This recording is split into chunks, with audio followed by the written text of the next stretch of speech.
To begin the summit, Senator Maria Cantwell has represented the state of Washington in the United States Senate since 2001. She chairs the Committee on Commerce, Science, and Transportation, making history as the first woman to lead the committee.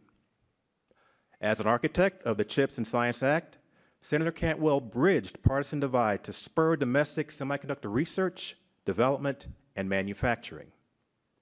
Senator Cantwell is a relentless supporter of U.S. innovation, working to advance technology critical to national and economic security.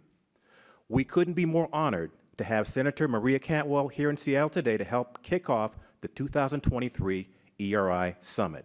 Welcome, Senator Cantwell.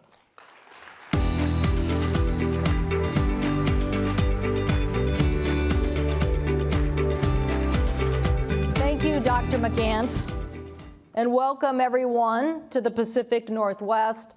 I hope you're enjoying the weather. There we go. There's a Seattleite. There's a Seattleite, who knows?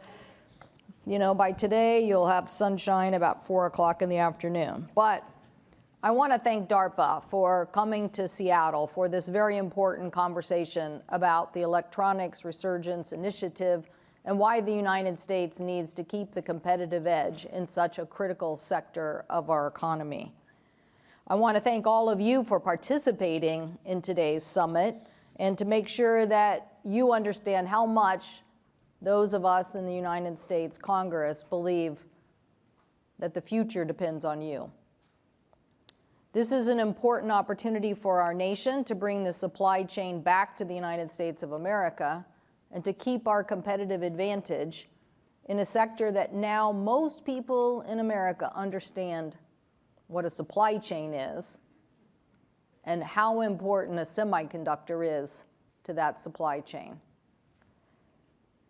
The organizers chose Seattle, I think, because it's a fitting location for how we need to bring people together and collaboration. I'm not sure if it's the Scandinavians, the Native Americans, the scientists that base their decisions on working together based on hard facts, but we are a place of both innovation and collaboration. And I didn't coin this, but I heard a fantastic TED Talk about how collaboration is the next phase of innovation. If you have all the science and information in the world, but people won't sit down and talk about it, then you can't implement the innovation. And that's where we are. We're at a place now where we have so much information, we need collaboration. And that is why I was determined to show that the United States of America, in the people that we elect and send to Congress, can function and can pass legislation like the landmark CHIPS and Science Act that we were able to deliver on.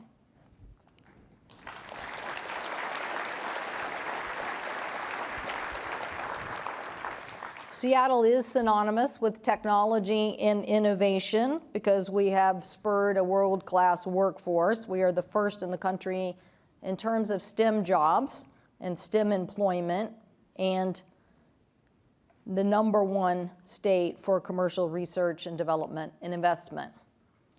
Now, we didn't get there overnight, and we had a lot of help from a few guys named Bill Boeing and Bill Gates. The fact that those industries rose up here allowed for an incredible focus of engineering and science that is now paying dividends in ways we never imagined. Even though we have a Space Needle, I never thought that space commercial tourism would be on the agenda, and that, as I have said to many people, I met a guy at the Richland Airport and I asked him what he did, and he said, I'm working on material for a space hotel. This was 10 years ago. I thought he meant more space, like from REI, where you get a tent in your backyard. He said, no, I mean space up there. And that is what people here in Washington do. This engine also involves the Pacific Northwest Laboratory and organizations like the Allen Institute for Machine Learning and great companies like Microsoft and Amazon and others who are doing incredible work in innovation. This month marks the 1-year anniversary of the CHIPS and Science Act. And I can tell you it really was a Herculean effort because it's a lot of money. And not only is it a lot of money, we had to explain to people what happened in the last 2 decades that all of a sudden now we're saying we need to bring the supply chain back to the United States of America. So we tried to emphasize that bringing the supply chain back to the United States of America was an imperative because we became over-reliant, and COVID in this case probably helped us accentuate this point that too much vulnerability was not good for the United States. But we also tried to communicate something else, that it was time to dust off our R&D capabilities, because in an information age where universities basically are incented to publish, everybody was reading our publishings, and we weren't doing enough to patent and translate our science fast enough.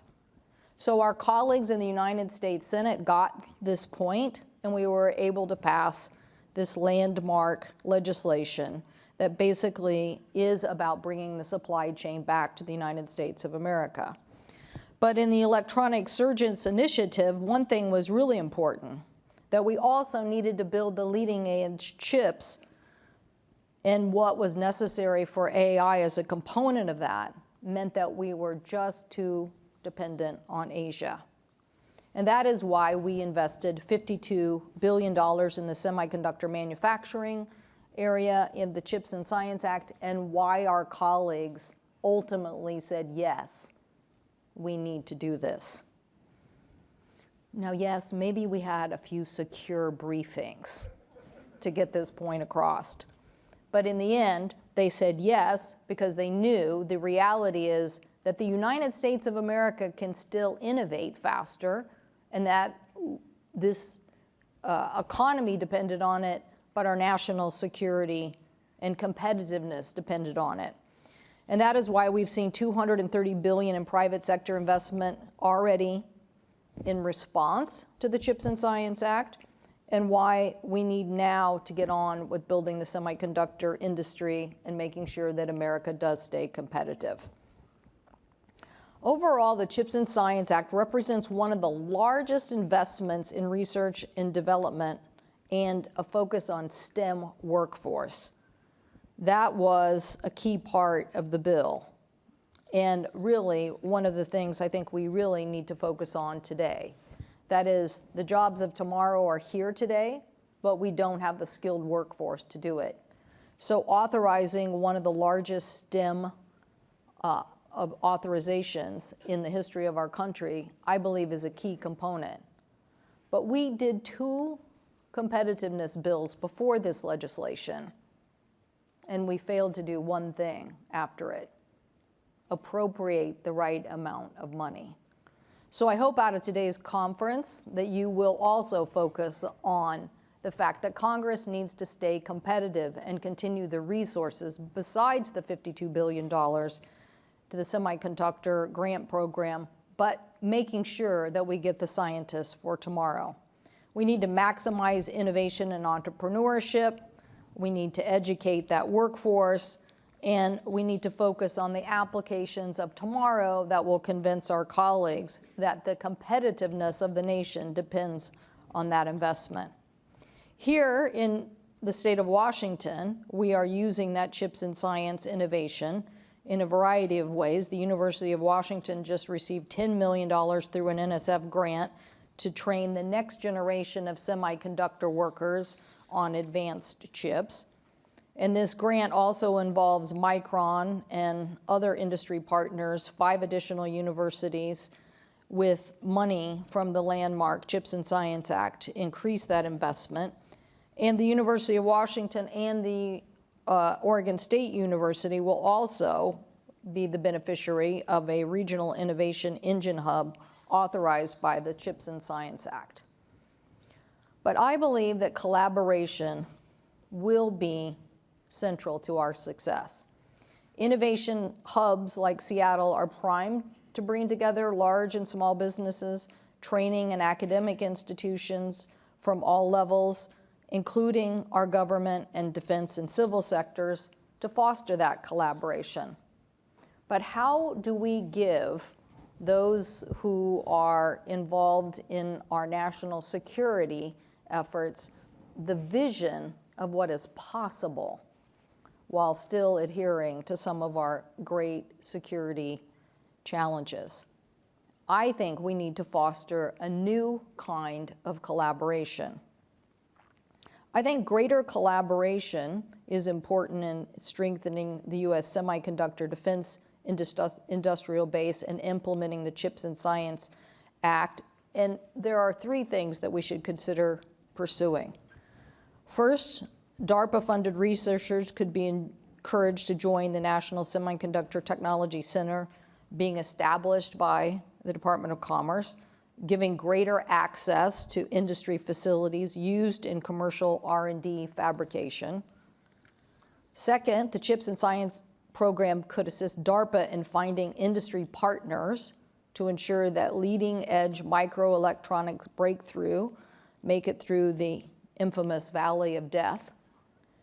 And three, the executive branch could develop a government-wide workforce strategy to ensure that training and educational institutions are adequately funded and focused on STEM and the needs of the defense and commercial microelectronics sector. Now, those seem like pretty simple and basic things, but I have seen our state work in amazing ways when it comes to collaboration. We had a water shortage, like many Western states, and in the central part of our state, I saw farmers, tribes, fishermen, and environmentalists come together on what was called the Yakima Basin Water Project. Literally, these are people who spent years suing each other and literally would say they didn't really even like each other. But science allowed them to sit down and collaborate on now what the New York Times has written as one of the most collaborative, holistic water approaches that the United States has ever undertaken, and are encouraging other Western states to do the same. Why did that collaboration work? It worked among people that didn't normally work together and people who had a great deal of concern about other people's interests. But that's what's going to have to happen here for the good of the United States, for the good of our national security. We are going to have to figure out how to collaborate in new ways and break down the old barriers that are going to allow the United States a resurgence in our leadership in semiconductor technology for tomorrow. I know that we are capable of that our public safety, national security, economic growth, and prosperity are all things that we can agree on, and that our future is really an opportunity for all Americans to embrace and help us with this.